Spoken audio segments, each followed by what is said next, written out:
નમસ્કાર. દિવસભરના તાજા સમાચારોમાં તમારું સ્વાગત છે. તમારી સાથે હું છું પિનલગીરી ગોસ્વામી.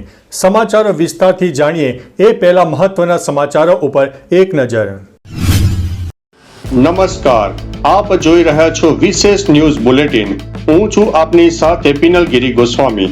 દેશ વિદેશ અને રાજ્યભરના 25 મહત્વના સમાચારો ઉપર એક નજર નાખીશું. સૌપ્રથમ વાત કરીએ તો ગુજરાત અને રાષ્ટ્રીય મુખ્ય સમાચારની. ગુજરાતમાં મેઘરાજાની તોફાની બેટિંગ. હવામાન વિભાગ દ્વારા રાજ્યમાં આગામી 5 દિવસ ભારેથી અતિ ભારે વરસાદની સાર્વત્રિક આગાહી છે. 4 મોટી વરસાદની સિસ્ટમ સક્રિય થતા વહીવટી તંત્ર અત્યારે એલર્ટ મોડ ઉપર આવી ગયું છે. મિત્રો, સુરતની વાત કરીએ તો સુરતમાં કટોકટી જેવી પરિસ્થિતિ. સુરત અને આસપાસના વિસ્તારોમાં ધોધમાર વરસાદના પગલે કલેક્ટરે તમામ અધિકારીઓને આગામી 48 કલાક સુધી હેડક્વાર્ટર ન છોડવા માટે કડક આદેશ આપી દીધા છે. નવસારીમાં મિત્રો જળબંબાકારની પરિસ્થિતિ સર્જાઈ છે. ભારે વરસાદની ગંભીર પરિસ્થિતિને જોતા નવસારી જિલ્લાની તમામ શાળા અને કોલેજોમાં શૈક્ષણિક કાર્ય બંધ રાખવાનું અને રજા જાહેર કરવામાં આવી છે. મિત્રો, અમરેલીમાં પણ આકાશી આફત જોવા મળી.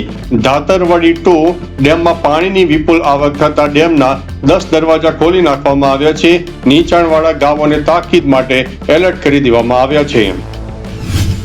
પાવાગઢ બન્યું છે હિલ સ્ટેશન. પંચમહાલ જિલ્લામાં સાર્વત્રિક વરસાદથી યાત્રાધામ પાવાગઢ વાદળોની ચાદરમાં લપેટાયું છે.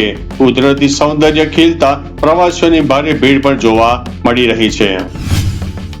2008 અમદાવાદ બ્લાસ્ટ કેસમાં મોટો વળાંક. સ્પેશિયલ કોર્ટના ફાંસીના ચુકાદા પર ગુજરાત હાઈકોર્ટમાં ડે ટુ ડે સુનાવણી પૂર્ણ. ગમે ત્યારે આવી શકે છે ઐતિહાસિક આખરી નિર્ણય. Gujarat high tech rubber dam.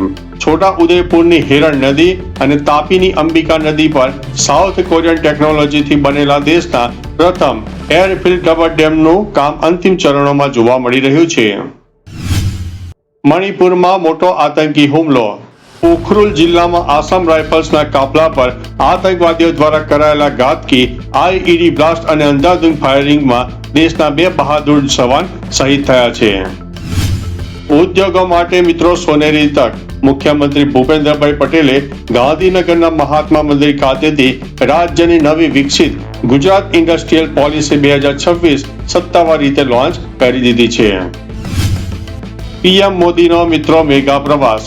વડાપ્રધાન નરેન્દ્રભાઈ મોદીએ ગુજરાતના સાણંદમાં સીજી સેમી કન્ડક્ટર પ્લાન્ટનું ઉદ્ઘાટન કર્યું અને રાજસ્થાનમાં કરોડોના પ્રોજેક્ટની પણ ભેટ આપી છે.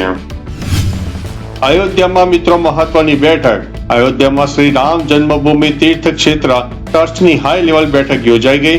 મંદિરના સુરક્ષા આયામો અને બાકીના નિર્માણ કાર્યની સમીક્ષા કરવામાં આવી છે. સાપુતારામાં મિત્રો પ્રવાસીઓની મોજે મોજ જોવા મળી છે. ડાંગ અને સાપુતારા પંથકમાં સતત વરસાદ અને ગાઢ ધુમ્મસ ભર્યા વાતાવરણને કારણે પ્રવાસીઓનું ઘોડાપુર ઉમટી પડ્યું છે. કેનાલમાં દુર્ઘટના.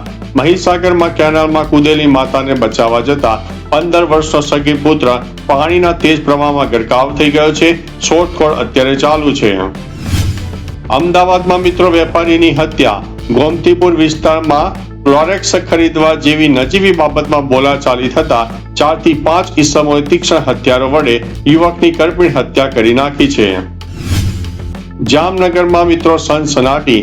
જૂની અદાવતમાં 3 થી 4 શખ્સોએ હુમલો કરીને દલિત યુવક કરણ વાઘેલાની હત્યા કરી નાખતા સમગ્ર પંથકમાં ચકચાર મચી ગઈ છે અને પોલીસ કાફલો તૈનાત કરી દેવામાં આવ્યો છે. મિત્રો, દરિયાકાંઠે સુરક્ષા કડક. વલસાડના ઉમરગામ પંથકના દરિયાકાંઠે વાવાઝોડા અને ભારે મોતની આશંકાના પગલે મરીન પોલીસ દ્વારા સઘન પેટ્રોલિંગ શરૂ કરવામાં આવ્યું છે. હાઈવે પર ભયાવહ ગાબડું. નવસારીની અંબિકા નદીના પુલ પર મોટું ગાબડું પડતા વાહન વ્યવહાર ખોરવાયો છે. માર્ગ મકાન વિભાગ દ્વારા યુદ્ધના ધોરણે મરામત શરૂ કરી દેવામાં આવી છે. આંતરરાષ્ટ્રીય અને વ્યાપાર જગત. હવે વાત કરીએ તો વેનેઝુએલામાં જે ભૂકંપ આવ્યો હતો. વેનેઝુએલામાં આવેલા વિનાશક ભૂકંપના કારણે અત્યાર સુધીમાં 2465 થી વધુ લોકોના જીવ ગયા છે. બચાવ કામગીરી હજુ પણ યુદ્ધના ધોરણે ચાલુ છે. મિત્રો, ટ્રમ્પ અને નેતાન્યાહુની ફોન ઉપર મંત્રણા. અમેરિકાના પૂર્વ રાષ્ટ્રપતિ ડોનાલ્ડ ટ્રમ્પ અને ઇઝરાયેલના પીએમ નેતન્યાહુ વચ્ચે મધ્ય પૂર્વની ગંભીર સ્થિતિ અને પરમાણુ મુદ્દે ટેલિફોનિક ચર્ચા થઈ હતી. અમેરિકામાં મિત્રો મોલમાં ફાયરિંગની ઘટના બની છે. મિશિગનમાં એક જાણીતા મોલમાં બે જૂથો વચ્ચેના ઝઘડામાં અંધાધૂંધ ગોળીબાર થતા બે લોકોના ઘટના સ્થળે મોત થયા છે અને મોલને ખાલી કરી દેવામાં આવ્યો છે. મિત્રો, પાકિસ્તાનથી મોટા સમાચાર. પાકિસ્તાનમાં મોટો બ્લાસ્ટ થયો છે. બલુચિસ્તાનના ગ્વાદરમાં કોસ્ટગાર્ડ કેમ્પને નિશાન બનાવીને સશસ્ત્ર હુમલો કરવામાં આવ્યો. BLA 30થી વધુ સુરક્ષા કર્મચારીઓને માર્યા હોવાનો દાવો કર્યો છે. મિત્રો, શેર બજારમાં ભારે વોટિલિટી.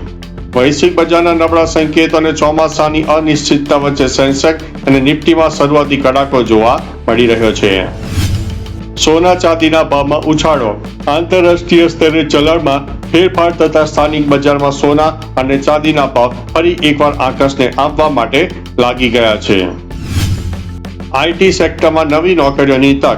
ભારતીય IT કંપનીઓ દ્વારા ડિજિટલ ટ્રાન્સફોર્મેશન અને AI પ્રોજેક્ટ માટે આગામી ક્વાર્ટરમાં મોટા પાયે ભરતી કરવાની જાહેરાત કરવામાં આવી છે.